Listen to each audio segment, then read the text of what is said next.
c'est bon. Moi, je peux parler de l'avenir.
Merci beaucoup en tout cas.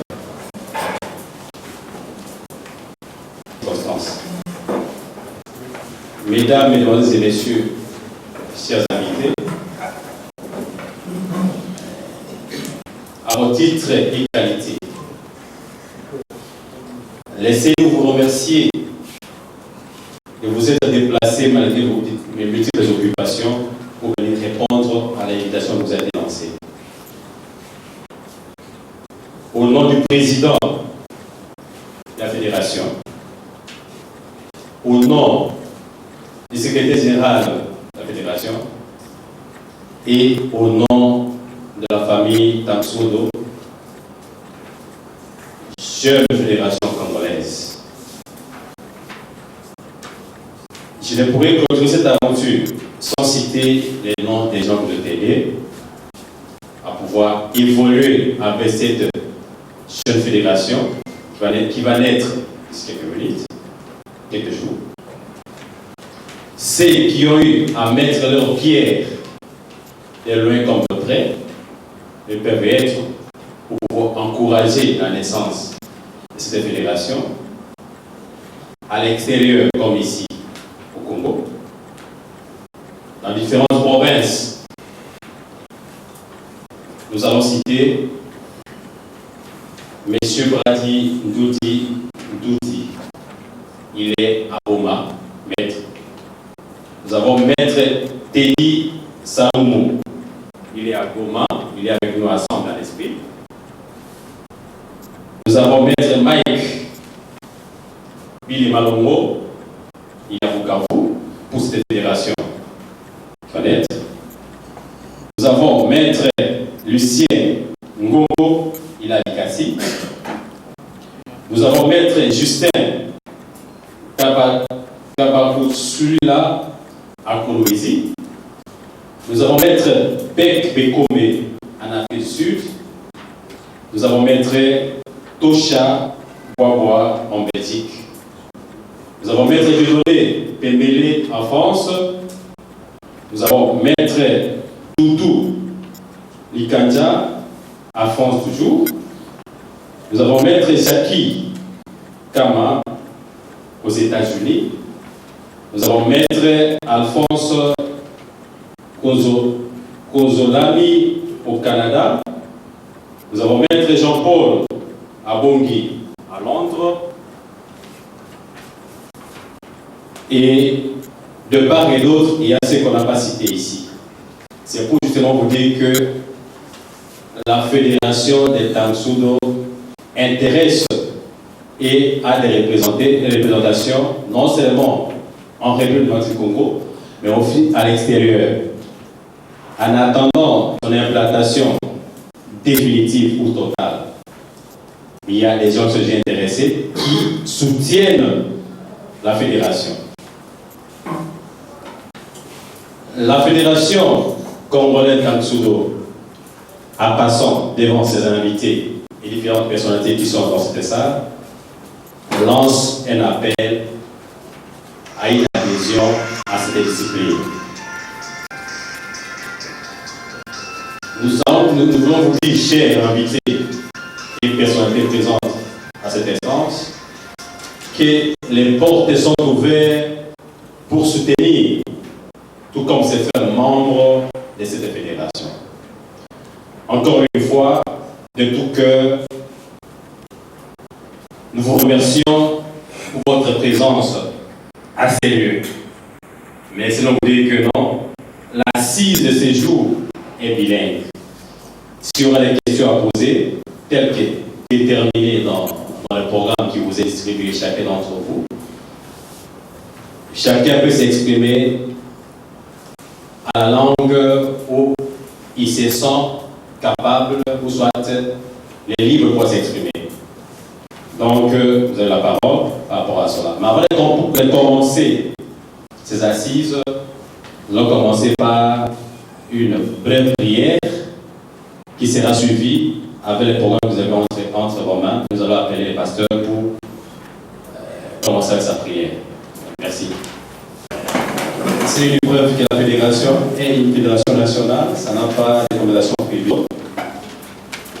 Et il est premier vice-président. Et à chaque point d'exposition, nous permettons à chacun un minimum de 5 questions. Mais s'il y a encore des soucis pour voir, il y a des questions qui peuvent nous intéresser aussi, on peut accorder encore une fois par la prière, ne vous aidez pas, et aussi par la parole au président. Merci. Encore une fois, bonjour. Alors, je suis M. Moui Moussalika, connu sous le nom de Deutsch. Je m'appelle André Moui Moussalika, connu sous le nom de Deutsch par les intimes. Voilà, je suis pratiquant des arts martiaux depuis plus de 40 ans maintenant. Pour les anciens des arts martiaux, Bandal, Massina, Kimbante, Kenjini, la plupart, je crois, parce que ça fait au moins 20 ans que je ne suis pas au pays. Peut-être que les autres n'ont plus de souvenance. Voilà, c'est juste un rappel. Nous allons aujourd'hui essayer d'expliquer cette discipline que nous avons choisi aujourd'hui de pratiquer. Cette discipline qui va avoir ses jours dans ces pays, dans notre beau pays, sur toute l'étendue de la République démocratique du Congo, qui est donc les Tang-Sou-Do Mundukwan. Les Tang-Sou-Do Mundukwan est un art martial d'origine coréenne et qui, par ce nom Mundukwan, composé par des termes que nous allons essayer d'expliquer, ces termes sont Tang, parce qu'on dit Mundukwan, Tang-Sou-Do Mundukwan. Parce qu'on n'a pas les... On devait en principe projeter pour voir la nomenclature, bon mais désolé, on le fera peut-être prochainement. Tang fait référence à une dynastie de la Chine. Donc ça fait référence à une certaine époque que cette discipline a été pratiquée. Sou veut dire la main ouverte ou dignité. Et Duk veut dire vertu. Et Quan signifie école ou style. Alors, lorsque nous mettons tous ces termes combinés, ils peuvent être traduits dans une phrase. Une école de règlement des conflits par la main ouverte ou la main digne. En fait, c'était ça la philosophie ou l'appellation des Tang-Sou-Do Mundukwan. C'est une école de règlement des conflits. On n'a pas besoin d'évoquer tout ce qui s'est passé à l'époque dans l'Empire ou dans la dynastie chinoise et coréenne dans l'Asie et tout ce qui s'est passé. Donc il fallait une certaine réglementation, une certaine discipline. Et tous nous apprendront plus qu'à se protéger eux-mêmes. Donc, tolobi boye na lingala ki tamsu de discipline pour pratiquer auto zali ko pona ko sala mikolo na kati mboka na biso ezali ko bibenga tamsudo mundu kwan do ekabwani so to sangisi ndenge komeli nango ezali to bolimbola ngo lokola boye tango ezali ko sala référence na organisation to empire to dynastie moko ezali na Chine kala bongo su ezali lokola loboko ou bien dignité bomoto douk ezali douk c'est ça la vertu bomoto effectivement et puis kwan ezali école ou bien style soki to sangisi nyonso wana tamsu de ligne koloba lokola ezali kelasi oyo ekotelemisaka bokabwani to mindondo na bomoto to na bosolo en respect. Je pense que qui est Wanki? Le grand maître Wanki est né le 9 novembre 1914 à Jiangdong, dans la province coréenne de Gyeonggi. Alors qu'il était sous occupation japonaise, c'est moment lorsqu'il fut né, son père était un enseignant. Et il fut un des rares jeunes hommes de la province à avoir terminé ses études secondaires en 1935. Il a d'abord étudié les arts martiaux, Subak et Taekwondo. Pendant ses études, après avoir, donc il a étudié ça, pendant ses études, il faisait les Subak et les Taekwondo. Après avoir eu son diplôme, il est allé travailler pour la voie ferrée de la Mandchourie, où il a affirmé avoir appris les arts martiaux de Kukusul sous le contrôle des maîtres chinois Yang Kyuk, qui ces derniers témoigna l'appartenance de Qi à son école. Après avoir remporté le Kyuk, donc le grade de ceinture verte, Kyuk a contesté la demande de Li pour rester dans son école et a reconnu finalement que Yang Kyuk fut son professeur. Wang est revenu en Corée de la Chine en 1937. Il voulait continuer son éducation martiale, mais l'occupation japonaise limitait ses options. Au début des années 1930 et 1940, il a travaillé pour le bureau du Shusun Rai. Il commença à étudier le karaté okinawan en lisant des livres à la bibliothèque locale. Dans mon coup, c'est un maître Oyo Asali Disalomo, comme on a les maître Q Wanki. Maître Wanki a botami le 9 novembre 1914 dans Mboka Moko, ya province ya Corée, comme on a Jiangdong. Et hier, abandi koye azatata na yazaki molakisi, abandi koye kola lisano, a ekoti koye kola lisano sabak pe lisano thank you. Tant qu'il y a une classe, bon temps on a eu diplôme naé, hier à Kendeki, Kosala Moussala, Nanzela Massini, na Mandchourie. Puis Andima qui a confirmé qu'après que Molatissimo na Combo ya chinois, il y a Yang Kyuk, Kazaki Molatissina, l'école, il y a Kuksul. Boye na 1937, il y a Zonga qui n'a pas Corée, pour le moment n'a Chine. Puis Andima qui c'était là qui peut continuer koye kola Nissanona et Kassiko la toute occupation japonaise dans la Chine et empêcha qui est à continuer comme les Nissanona et Malam. Pour la Massanonale, la karaté okinawan. Et Azaï Kotanga Mingi Mikanda, la bibliothèque. Alors, l'origine de 1945. Le grand maître Wanki fonda sa première école, il baptisa, dirigeait une école, avait été infructueuse.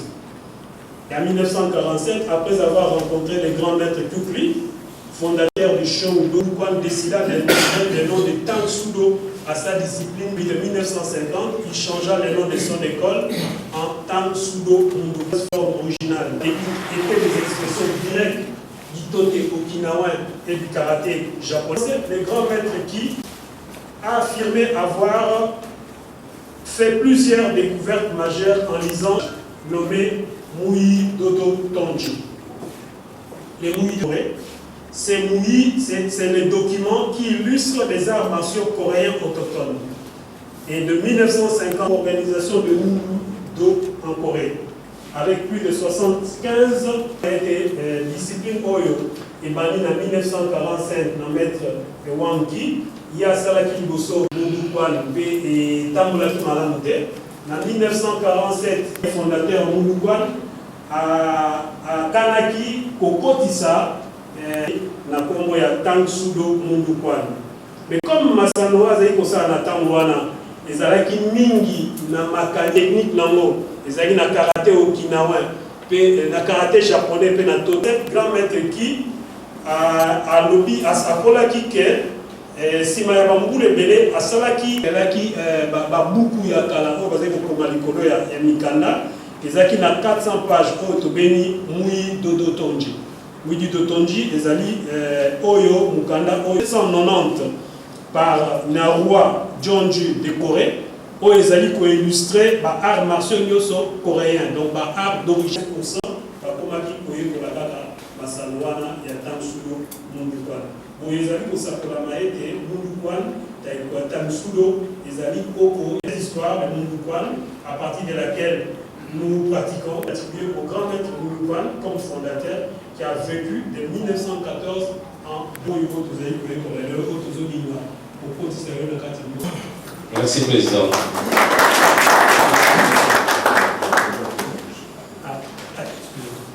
Bon, ici, hein, donc voilà. En bref, nous avons connu des périples, des situations par rapport à des disciplines qu'on pratiquait avant.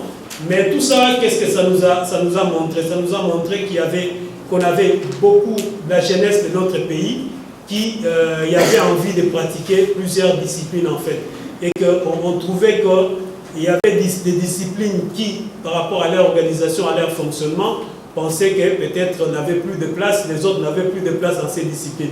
Et qu'alors nous avons la jeunesse qui a envie de pratiquer plusieurs disciplines. Suite à certaines découvertes, nous avons pensé aussi que la RDC devrait en principe hisser son drapeau partout où se pratiquent toutes les disciplines des arts martiaux dans le monde entier. Donc, nous avons par nos recherches avec les amis qu'on a cités qui sont par-ci par-là à l'étranger, nous avons fouillé et nous avons trouvé que cette discipline, qui est une vieille discipline de Corée, qui est pratiquée dans le monde entier, qui a deux fédérations mondiales, qui est la fédération ITF et la fédération GTF. Donc, nous avons souscrit et nous avons eu l'opportunité ou la faveur d'être acceptés par ces deux fédérations. Donc, nous avons déjà des contacts et voilà que nous avons amorcé toutes les démarches pour avoir l'agrément et ainsi accepté par les autorités du pays pour que nous commençons aussi à pratiquer ces disciplines ici. Comme on l'a dit, nous demanderons que la presse puisse nous soutenir, nous demanderons aussi que la masse estudiantine, la masse, l'armée, la police, partout où peut se pratiquer ces disciplines, puissent entrer pour avoir ses racines et s'implanter. Ainsi, nous aurons, la RDC aura l'occasion de hisser son drapeau partout dans le monde entier où se pratiquent toutes les disciplines liées au comité olympique international ou à l'ACMATER ou au monde sportif. Voilà. Après, tout le monde qui est discipline Oyo et Yaka, le Denga Baninga, ou Bazaina Moka Mipaya. Bon, on attend les cas qui nous a na moi Mikakatano peut-être Batormitou ne Longyo, Bamonia, Bamonakamo et pas Imoroboye. Mais tu as comment on a simake, vous savez, ma père, il y a des belés, il y a un peu de Massano, et que Massano Moussou soupé, et Pessipe, il y a un Moussou sous place, va s'exprimer. Bon, tout le monde qui est en soudo, les alliés discipline Oyo, et Fanny Mokimomba, les alliés de la fédération internationale. Bon, baninga bazali na mboka mipaya na biso tobekai kokoma bandimi biso ko bapesi so mikanda pe totamboli na bakonza mboka bapesi so mikanda po to banda ko pratiquer discipline oyo yango to senga na bilenge to senga na bapulusi to senga na baskari ba soldat na biso ba kota pe na discipline oyo baye kola yango baye baba yango pona et pas union se se pratiquer dans le monde entier bon drapeau ya ko mata pe ezala et c'est mo pe le coup ya mboka na biso ko voir. Oui, encore merci Président pour la profondeur. Ça me donne l'appétit de pouvoir adhérer aujourd'hui. Ici, tout citant des noms qui sont très compliqués. Mundo Kwani pour les règlements des conflits. Donc, on s'est bien préparé par rapport à ça. Et après l'historique des Tangsudo par le président de la fédération, nous avons la description de la discipline qui nous sera exposée par Maître Galibé Guamawara et Patrick Park. Ils prend la part pour nous exposer ce qui est de la description de la discipline. Maître, vous avez la parole. Je commencerai d'abord par les confier, puisque vous avez baptisé mon nom.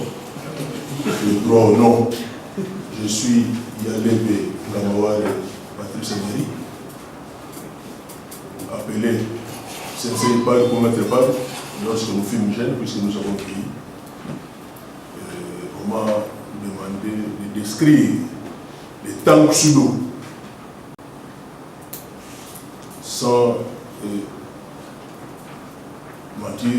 Je vous dirais que dans les temps nous impartis, il est pratiquement impossible de pouvoir décrire une grande discipline comme les tanks sudo. Ces moments précis me fait penser au grand maître Bafoué de Cantor, aujourd'hui disparu, puisque c'est lui qui est le premier fils de ce pays à avoir amené le karaté et les arts martiaux en République démocratique du Congo. Ces moments précis me fait penser également au fait grand maître Namsounouba. C'est celui-là qui a amené le taekwondo chez nous, il a fait de nouvelles techniques à l'époque, et l'école coréenne et l'école japonaise étaient tous, si vous me permettez, sous la direction du fait grand maître Namsounouba. Ça m'a fait également penser au fait grand maître Mfumouela, l'un des piliers qui nous a quittés. Ça m'a fait aussi penser au fait grand maître Bosso Django, lui qui nous a forgé, qui est ici, l'un des piliers du taekwondo à la République démocratique du Congo. Je cite maître Go Kimfuta, qui lui est en vie. Ça m'a fait aussi penser à un ami, le grand maître Tamukiala Tamous, lui qui a aussi formé la grande majeure partie de nos compatriotes qui sont à l'étranger et qui nous ont aidés à avoir des tanks sudo. C'est ainsi que très respectueusement, je vous demanderai de garder une minute de silence en mémoire de ces illustres disparus.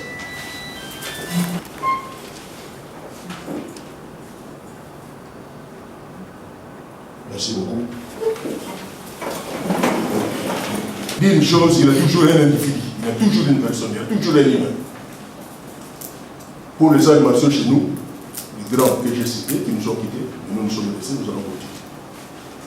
Je vais m'arranger pour que tout le monde puisse comprendre qu'est-ce que les tanks sudo. Et pour qu'il n'y ait pas de confusion, je vais vraiment m'adresser en utilisant des images.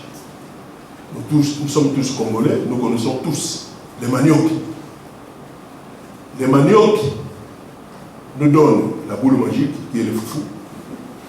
Les maniocs nous donnent la chikwang dans ses diverses variantes. Si vous allez chez Bateke, il y a mongolais, c'est toujours à partir des maniocs. Il y a Mosombo, c'est toujours à partir des maniocs. Il y a l'Ensab, c'est toujours à partir des maniocs. Si vous allez chez les Bakongo, il y a l'Indinga, toujours à partir des maniocs. Il y a l'Entolola, toujours à partir des maniocs. Il y a l'Ensesa, toujours à partir des maniocs. Si vous allez à l'Équateur, il y a l'Entouka, c'est toujours à partir des maniocs. Il y a les Malemba, c'est toujours à partir des maniocs. Donc je crois qu'à partir des maniocs, l'auditoire est en mesure de comprendre pourquoi il y a les différentes sortes d'arts martiaux. En fait, les dénominateurs communs restent les mêmes. Manioc, c'est ce que vous devez avoir comme idée. Ici aussi, les dénominateurs communs, c'est l'être humain. Nous sommes en Asie. À une certaine période de l'histoire, les Japon dominaient toute l'Asie. Les Japonais ont dominé la Chine, les Japonais ont dominé la Corée. Alors maintenant, les dominés, c'était organisé. Mais comment est-ce que nous devons nous organiser pour l'autodéfense? C'est ainsi qu'ils ont imaginé les différentes disciplines. Mais à la base, il y a les maniocs. Les Japonais avaient le karaté, les Chinois avaient le kung-fu, et les Japonais, les Coréens avaient le taekwondo. Je vais brièvement décoller pour que vous puissiez saisir toutes ces nuances-là. Alors, la suprématie du Japon, ce n'était pas parce que les Canadiens étaient supérieurs à d'autres disciplines, non.